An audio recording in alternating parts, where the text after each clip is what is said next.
A New York City principal sends home a list of white identities to white parents so that they can see where they line up on the spectrum. Sounds crazy? It is crazy. We have this report coming from Christopher Rufo that was reported Monday that the principal of a New York City school sent a list of white identities to white parents so they could try to convert themselves from white supremacists to white abolitionists. This is the spectrum here. This is the spectrum that we're seeing, where white supremacist is in the bad and white abolitionist is in the green. And below this spectrum, it says there is a regime of whiteness and there are action-oriented white identities. And it goes on. We're going to go through these and see what they're talking about. This is pure racism here, folks, but let's get into exactly why this is absolutely insane. This shouldn't be being sent to anybody. And this really is a very good idea of where Democrats line up, the radical left. This is what they believe in. So the first part of this is white supremacist. Clearly marked white society that preserves, names, and values white superiority. Look, no one is arguing that there's no such thing as a white supremacist. Of course, there are people out there that think that way.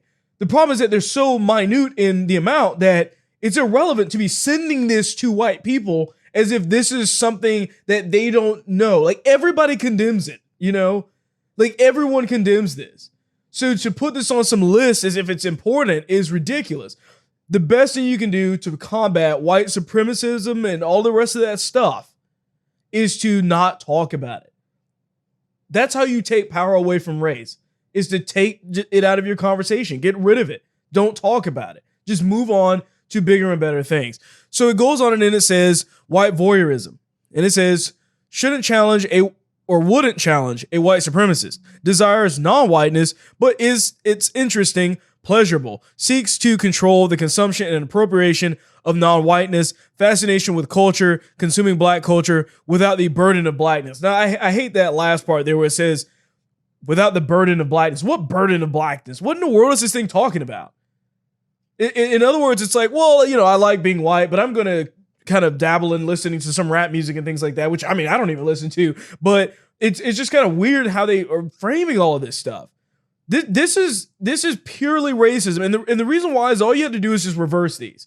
If this was talking about black voyeurism and you couldn't really dabble in the white man's music at all, I mean, it's really just sickening, to be honest with you, and that they really believe this kind of stuff. So then you have the white privilege one, which we've all heard of. Of course, they bring this up all the time. And they say, may critique white supremacy, but a deep investment in questions of fairness, equality, under the normalization of whiteness and the white rule, sworn goal of diversity. What? What? What are they talking about? Under the normalization of whiteness and the white rule? There's this whole statement, honestly, I can't even unpack it enough. Because everything they say in here is wrong.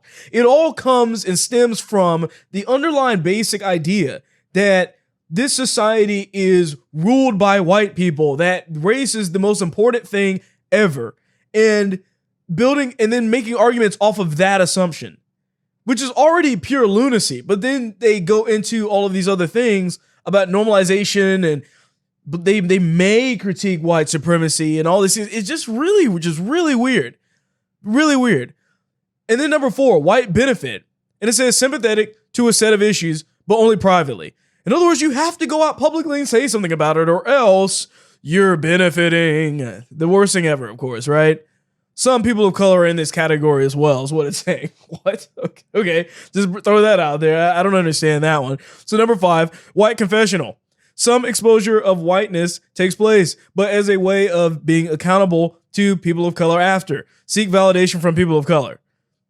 Sounds a lot like what a lot of Democrats actually do oftentimes, right? Where they are so busy trying to be woke that they just go out of their way to basically be in like kind of liking people of color and saying things to them in a certain way that they believe is correct because they're woke. Like, oh, I am privileged from this and that. That makes me so woke, right? Now we're good? Yeah, no, not necessarily.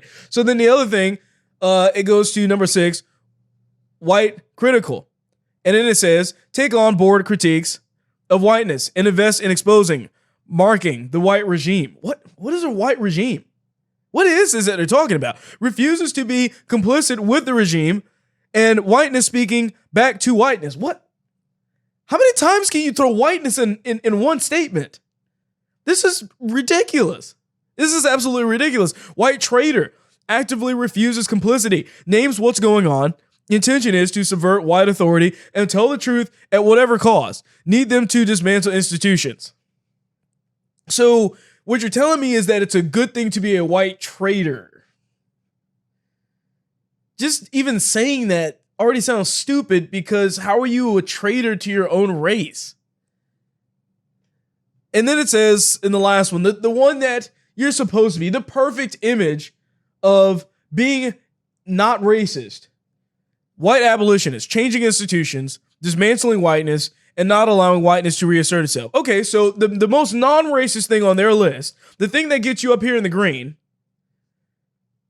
is racist. That's the commonality of all of these things. Every single one of them is racist. If you're looking at this from a purely objective fact, it doesn't matter where you line up. This is the problem with far left-wing ideologies. Everything is wrapped up in your race. See, my skin color is not who I am. It has nothing to do with it. I didn't choose it, so it has nothing to do with my life. But they view it that way. They view all of this that way.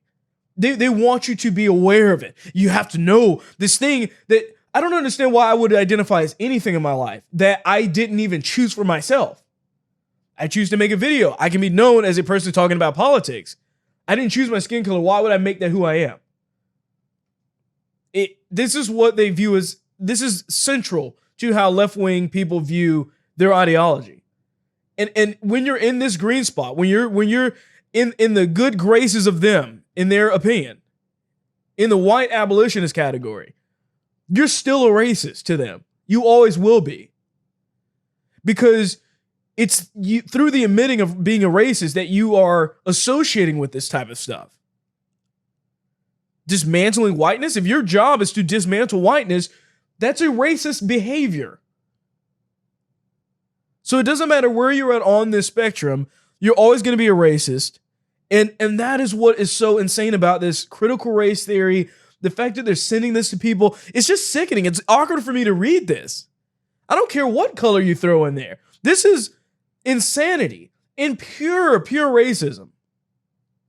It's pure racism. So I'm tired of this kind of stuff, really. It's just disgusting behavior, disgusting points that they're trying to make here. And the fact that they're bringing these up to a bunch of white parents is just even more insane.